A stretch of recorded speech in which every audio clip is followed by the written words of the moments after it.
السلام عليكم ورحمة الله وبركاته. نقول الحمد لله، ولكن ما نقولش مبروك، ما نستاهلهاش. فوز مخزي جدا، فوز محزن جدا، فوز هزيل جدا على حرس الحدود 3-2 في الدوري. فوز ما فيهوش ريحة الكورة ولا ريحة المهارة ولا ريحة الأداء ولا ريحة الوعي ولا ريحة الخطط ولا ريحة مدرب. فوز بمثابة شهادة اعتزال ثلاث أفراد ياخدوا بحالهم النهاردة وما يدخلوش النادي تاني لغاية ما يفوقوا ويعرفوا إن النادي الأهلي أكبر. شهادة اعتزال لعماد النحاس، المدير الفني العاجز الفاشل اللي فاكر نفسه بيدرب فريق درجة تانية أو فريق ما يهبطش للمستوى الأدنى، فريق بيصارع لعدم الهبوط. بتلعب ضد حرس الحدود اللي بيدافع ب9 والتعادل أمنيته ب6 مدافعين، 6 مدافعين ما فيهمش باكين، 2 ارتكاز و2 باكين ما لهمش في الهجوم، ما لهمش في الباكات قبل ما يبقى ما لهمش في الهجوم. ايه ده؟ حد عرفك يعني ايه كوره؟ حد عرفك يعني ايه اهلي؟ حد عرفك يعني ايه هجوم؟ حد عرفك يعني ايه ضغط؟ محدش. ما ماشاش في شارع فيه كوره حد بيدرب. معقوله ده يبقى معانا ماتش الزمالك؟ احنا 2-2 من الدقيقه 40 في الشوط الثاني، من دقيقه فاضل 40 دقيقه من الشوط الثاني، وبيلعب ب6 مدافعين، ولما حب يغير طلع مهاجم ونزل مدافع، طلع جراديشار ونزل عمر كمال عشان يبقى 7 مدافعين، عشان الليله تبقى سودة. شهاده الاعتزال الثانيه لمحمد هاني، هوا. كان المفروض يبقى اسمه محمد هوا، هاني هوا. مفيش حاجه في الارض الملعب على الاطلاق، هوا، حاجه لا هي محسوسه ولا هي ملموسه، حاجه تتشاف بس لا هي محسوسه ولا ملموسه. اي لاعب من الفريق الثاني عايز يعدي يتفضل، السكه مفتوحه. اللي عايز يجيب جول في الاهلي يتفضل، السكه مفتوحه. ولما بيفكر يتقدم مع الهجوم بيعمل حاجه من اتنين: يا بيرجع الكره لورا تاني ونبدا من الصفر، يا بيديها لواحد من الحدود في ايده ويا دار ما دخلك شر. وساعات بيبقى عايز يرقص وهو ما يعرفش يعني ايه رقص، يعني هو ما يعرفش يعني ايه رقص، يعني كلمه يراوغ دي ما عندوش، ربنا ما عطاهالوش. العب على قدك يا اخي. شهاده اعتزال فوريه بقى للمالي اليو ديانج، نسي الكوره. اليو ديانج بكل ما تعني الكلمه نسي الكوره، لا بيعرف يمرر ولا بيعرف يوقف ولا بيعرف يعمل ولا بيعرف ينط ولا. اللعبه الوحيده اللي كان ممكن الاهلي ياخد فيها انذار كانت لديانج، كانت في الدفعه في وسط الملعب. ولسه بيقولوا عايزين نجدد له. تجدد لمين؟ ده ياخد فلوس ويمشي، ده احنا نديله فلوس عشان يمشي. بتتكلموا في ايه؟ ده الاهلي يا جماعه، الاهلي كبير قوي قوي قوي، لازم تبقوا عارفين ان الاهلي كبير. اي اهلاوي طمعان في الدوري السنه دي اقول له صعب، ان ما كانش مستحيل. الاهلي مش هو الاهلي يا جماعه، مفيش في الاهلي النهارده ولا لاعب متميز، ولا لاعب متميز. والماتش اللي فات نفس القصه واللي قبلها نفس القصه.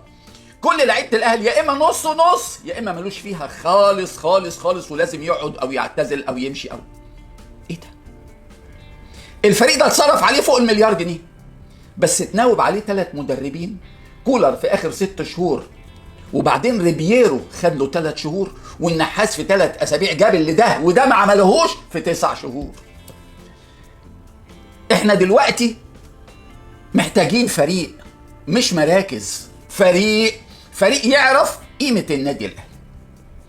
ممكن تقول ان ياسر وياسين نحتاجهم، ممكن تقول مروان نحتاجه، ممكن تقول جراديشار وترازيجيه نحتاجهم، انما فين الباقي؟ خليني اقول لكم احنا جبنا 3 اهداف ازاي، احنا كسبنا 3 كتير. جبنا 3 اهداف ازاي ودخل فينا 2 ازاي؟ بالمناسبه احنا لعبنا 7 ماتشات في الدوري. اول ماتش دخل فينا 2 مع مودر. رابع ماتش دخل فينا 2 من بيراميدز. 7 ماتش دخل فينا 2 مع حرس الحدود. ايه ده؟ ايه ده؟ فين ايام الاهلي لما كان بيخلص الموسم دخل فيه جونين؟ احنا سنه 75 76 الدوري خلص والاهلي دخل فيه جونين. كسبنا المحله في الماتشين الفاصلين 4-0 و1-0، وكانت المحله جباره، بس كان عندنا فرقه. وسنه كام؟ 75 76 اول جول الاهلي جابه بعد 3 دقايق، وكان بشرة خير قوي قوي قوي للي عايزين خير. جول من اروع ما يكون وبدري قوي، اسرع جول للاهلي السنه دي. كره عاليه من مروان نط طاهر مع الاثنين مدافعين لخبطهم، ارتدت من المدافع بره ال 18، جراديشار مستنيه. جراديشار لا وقف ولا اتلعثم ولا اتفزلك ولا عمل اي حاجه من البهوات اللي بيعملوها. جراديشار الكره جايه بيمينه على الطاير، صاروخ، هات من جوه يا زنفلي، ولو اللي واقف نوير هات من جوه، ولو اللي واقف اي حد في الدنيا هيجيبها من جوه. جول من اجمل الاهداف، اسرع جول للاهلي السنه دي، اول جول لجراديشار السنه دي، اللعبه الوحيده الحلوه قوي للاهلي في ماتش النهارده. فرحتنا ما كملتش، ما فيش 5-6 دقايق وده جابوا التعادل من لا شيء. التعادل من لا شيء، ما فيش هجمه، الحدود ما معهوش الكره مع الاخ محمد هاني. مش عملوا فريق كره نسائيه في النادي الاهلي؟ الكره مع محمد هاني في اليمين بيحوط على الكره، الجوينج في ظهره، الكره تحت سيطره محمد هاني وتمام عليها، والوينج بتاع الحدود في ظهره بعيد خالص عن الكره، بس هاني مش عارف هيعمل ايه. لا هيرجع ولا هيشتت ولا هيطلع ولا هيرقص، هو عايز الكره تموت والناس تموت والحكم يصفر نهايه الماتش في الدقيقه 10 من الشوط الاول عشان الدنيا ترتاح من اللي هيعمله. بعد ما فضل محضن على الكوره بتاع 5-6 ثواني ما بيعملش اي حاجه، راح واقع، وهو بيقع عايز فاول منين؟ حد هيديك فاول هنا؟ ده لو ابوك الحكم مش هيديك فاول. راح واقع وراح عاطي الكوره اللي بتاع حرس الحدود، بتاع حرس الحدود لقى الكوره معاه ولقى مفيش حد، ما هو سابه واقع بقى، راح مرجعها لزميله من اول لمسه، وان تاتش. شفتوا قيمه اول لمسه يا جماعه؟ شفتوا اهميه كلمه اول لمسه؟ من اول لمسه طق بالعرض جوه ال 18، الطق اللي بالعرض دي من اول لمسه ربكت شوبير وياسين مرعي وياسر ابراهيم، معاهم بس مهاجم واحد على 3 اهلي، والواحد راح للكره اسرعهم، ياسين ارتبك، خبطت في ياسين والفرد ودخلت جول من لا شيء. الجول ده يتحسب لمحمد هاني، سواء هو اللي سجله سواء هو اللي عمل الاسيست، انما الجول ده يتحسب لمحمد هاني. جبنا الثاني في الوقت بدل الضايع من الشوط الاول، واحنا ما بنعملش اي حاجه، ما بنعملش، احنا لينا شوطه حلوه لمروان عطيه شالها الزنفلي وبس، ده اللي لينا في الشوط الاول. بس اول لعبه في الشوط الثاني في الوقت بدل الضايع يتقدم ياسين مرعي قلب الدفاع، اتقدم في ايه؟ مش في فاول ثابت ولا حاجه، لا في كره متحركه، عشان يعرفهم يعني ايه انت مش لازم ترقد ورا طول الماتش، انت وياسر ترقد ورا، لا، الرقده دي لما تكون عيان ترقد في السرير ونجيب لك دواء ونعمل لك كمادات، انما ماتش وبيتلعب وانت محتاج تكسب، واحد يستنى وواحد يطلع اثناء الماتش، وده اللي حصل. كرة اتلعبت في الشمال لوحده خالص، خدها على صدره 10 على 10 ودخل ال 18، المدافع جه زي القطر شاله وشال الكرة، بينالتي واضحة زي الشمس. لكن الحكم ما حسبهاش وما شاورش بينالتي، بس في اقل من 3-4 ثواني جاله في ودنه انها بينالتي. الله اعلم جاله في ودنه من الفيديو من الفار ولا من المساعد، واحد من الاثنين في ودنه قال له بينالتي، راح حاسب البينالتي متاخر طبعا 4-5 ثواني، القرار طالع متاخر، قرار غبي جدا جدا لان اللعبه واضحه زي الشمس. لو اي انسان في الدنيا شايف انها بينالتي، ايه اللي خلاه ما يحسبش بينالتي؟ الله اعلم. على فكره ما كانش سيء، دي غلطه، بس كونه حسبها خلاص الغلطه ضاعت، ما بقاش فيه غلطه. انما لما اتاخر فيها عطى فرصه للعيال بتوع الحدود الاعتراض الشرس. ما هو انت نفسك ما قلتش بينالتي، يبقى انت ما قلتش كحكم بينالتي في الاول، انا كحدود هوافقك؟ مش هوافقك. راحوا اعترضوا عليه وتلفوا حواليه، طبعا الفيديو قايل له بينالتي واللايمان قايل له بينالتي والبينالتي هتتلعب، بس ما قدرش يدي انذار للي عمل البينالتي، مع ان ده انذار 100% بدون ادنى شك، انذار 100%، والانذار ده يبقى الثاني ويبقى بره الطرد والماتش يتقتل، بس ما عطاش انذار. بعد حوالي دقيقتين من الاعتراضات اتنفذت البينالتي، وسجل منها تريزيجيه شوط قوية أرضية على يمين الزنفولي اللي راح الناحية الشمال. 2-1 للنادي الأهلي، وثالث جول لتريزيجيه في 3 مباريات متتالية، بقى هو هداف الفريق. لكن الجول ده اللي تقدمنا بيه 2-1 الشوط الأول كان بالنسبة لي أنا مصدر إزعاج رهيب. احنا كسبانين ليه؟ وده اللي كتبته بين الشوطين، وادخل على تويتر وفيسبوك عندي وشوف انا كتبت ايه بين الشوطين، يعني بعد ما لعب قلت الهدف الثاني للاهلي هيبوظ للاهلي الشوط الثاني كده بالحرف الواحد، لان هيخلي النحاس ما يغيرش، طالع كسبان، فهيسيب محمد هاني وهيسيب ديانج وهيسيب العيش، والثلاثه دول لازم يتغيروا في الدقيقه 5 من الماتش. بعد 5 دقائق 10 دقائق الثلاثه مع السلامه متشكرين ويلا. بس مين الشغل ده عايز مدرب. الحدود لعب الشوط الثاني، بدأ الشوط الثاني بشجاعة كبيرة جدا جدا جدا في وجود ديانج وهاني والعش، وفي سرعة اتعادلوا. ما عداش 5 دقايق كانوا اتعادلوا. فريق بيلعبوا فريق هزيل، بيلعبوا فريق عاجز. الاهلي ما تقدمش فريق جونين. الاهلي ما بقاش بيعرف يكسب فريق جونين يا جماعة. 1-0 1-1 2-1 2-2 3-2 وبقينا وبيحرقوا دمنا في الوقت اللي فاضل. انما الاهلي يتقدم بفرق جونين ما حصلتش غير في ماتش فاركو بس. و8 مرات نتقدم والفريق الثاني يتعادل. 8 مرات السنه دي ما كانتش بتحصل. ال8 مرات دول في 3-4 سنين. التعادل ايه؟ كورنر ملوش لازمه. كره سهله جدا تقدر تطلعها رميه تماس، بس مدافعين ما عندهمش ريحه الاحساس بالمسؤوليه. الكره لازم تطلع رميه تماس. انت اقرب للكره من المهاجم. ليه تطلع كورنر؟ ما تطلع رميه تماس. طلعها كورنر، اترفعت كورنر كله بيتفرج لغايه ما اتلعبت في مرمى شوبير اللي كان رد فعله بطيء.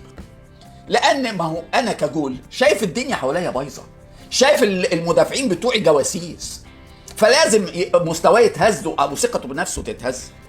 2-2 فاضل لسه 40 دقيقه، بتلعب ب4 مهاجمين بس، تريزيجيه وطاهر والشحات وجراديشار. لازم تزود، لازم تشيل ديانج وتنزل مهاجم، لازم تشيل العش وتنزل مهاجم، لازم تلعب مهاجم عشان تكسب. فاضل 40 دقيقه ومتعادل مع الحدود 2-2. بس تقول لي مين؟ ده النحاس لا بيسمع ولا بيشوف ولا بيفهم. ما عملش اي تغيير لغايه الدقيقه 62 وراح مطلع 2 مهاجمين ومنزل 2 مهاجمين عشان يفضل 4 مهاجمين، ويفضل ال6 مدافعين اللي قاعدين ورا نايمين يفضلوا، والحدود بيلعب مرتاح. بالعكس الحدود كان يقدر يكسب الماتش ده مرتين والنتيجه 2-2. مرتين من ناحيه محمد هاني طبعا هوا. المره الاولى الولد انفراد تام ومش اوفسايد خالص، طلع شوبير انقذ بمليون جنيه. والثانيه رقص محمد هاني اللي كان بيبص هوا وحطها فوق العارضه مباشره، لو نص يارده تحت ممكن جول. والثاني راح رادت على الكلام ده ايه؟ راح شايل مهاجم ونزل مدافع، شايل جراديشار ونزل عمر كمال عشان يلعب ب7 مدافعين و3 مهاجمين قصاد 9 مدافعين. تصوروا. طبعا الفترات دي حرس الحدود بيهاجمك وهو خلاص مش راضي بالتعادل. مش هيتقدم بكثافه، انما لما بيتقدم بيعمل عليك بلاوي وخطوره. لغايه اما حد قال له الله اعلم جاي له التغيير من بره ولا جاي له من الدكه ولا ايه، راح شايل ديانج والعش. بس امتى بقى؟ بعد 77 دقيقه، وراح منزل احمد عبد القادر اللي قلب الماتش رأسا على عقب، واحمد رضا صاحب التمريره الذهبيه. تصدقوا بعد التغيير ده بدقيقتين جبنا جول الفوز، علشان ربنا يقول له يا فاشل العب بهجوم، يا فاشل الاهلي لازم يبقى عنده هجوم. الهجمه دي اللي جبنا منها جول، الكره بدات من عند احمد عبد القادر، راحت في الشمال لبن شرقي، بن شرقي رجعها لاحمد رضا. بص اللعبه شارك فيها مين؟ احمد عبد القادر واحمد رضا. فين؟ عند ال18. كان بدلهم ديانج والعش راقدين ورا. الاثنين اللي صنعوا الجول اللي بداوا بصناعه الجول كانوا نايمين ورا. لما نزلوا فرقه فاقت، رجعت من بن شرقي لاحمد رضا. اول لمسه 1 تاتش، يا على قيمه اول لمسه دي، يا على عظمه اول لمسه دي، يا على فرحتي باول لمسه دي، بدل الاشجار اللي لابسه فانيله الاهلي. احمد رضا جاي له من بن شرقي ببطن رجله، اول لمسه حط تريزيجيه انفراد. تريزيجيه عنده ثقه بنفسه، انفرد بص وحطها بشماله ارضيه صاروخيه، لسوء حظه جت في القايم. لو جت جول كان هيبقى احلى كتير. جت في القايم وارتدت لياسر ابراهيم اللي متقدم في هجمه، مش في كورنر او اوت، لا، زي ما ياسين مرعي اتقدم في الجول الثاني ياسر ابراهيم اتقدم في الجول الثالث. وده اللي بنقول عليه، ما ينفعش انتوا الاثنين ترقدوا ورا، واحد يستنى بس والتاني يكمل مع زمايله. ردت من القائم في بطن ياسر ابراهيم، بطنه ايه؟ بطنه 100% ودخلت جول. رايحين يعترضوا يقولوا جت في ايده، واللعبه اتعادت مليون مره في بطنه ايده ولا لها اي علاقه. انما سهل قوي الاعتراض على النادي الاهلي. للاسف احنا بنمر بمرحله من اصعب ما يكون. انت عارف احنا بعد الجول الثالث، بعد التغيير الهجومي اللي بقى فريقك فيه 5 مهاجمين و5 مدافعين، لينا 5 فرص مؤكده. محمد شريف نساها بمعنى نساها. محمد شريف جات له 3 فرص واحنا 3-2، يخلص الماتش 4-2 و5-2 و6-2 بسهوله جدا.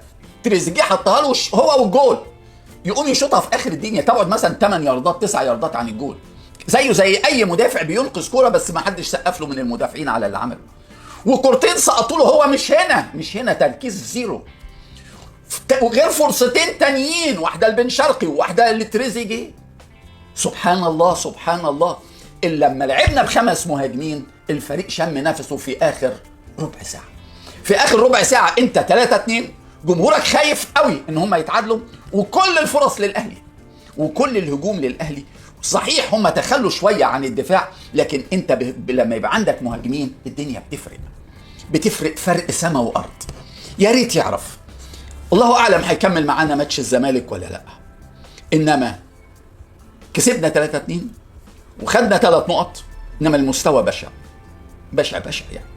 والابشع بقى ماتش اللي جاي مع الزمالك. هل عماد النحاس هيبقى هو المدير الفني؟ يا هناهم بيه. هل محمد هاني هيبقى الباك اليمين؟ الهوا. هل اليو ديانج هيلعب؟ هل هنشوف واحد من ال3 دول في ماتش الزمالك؟ يا اخي ده احنا كرهنا كولر عشان فاشل وبيدافع وجبان، جالنا ريفيرو افشل واجبن وحاجه، واذا بالثالث هو الفشل وهو الجهل وهو الجبن، ومرجعنا 60 سنه لورا. يا ساتر. انت بعد 5 دقايق هاني وديانج والعش لازم يتغيروا.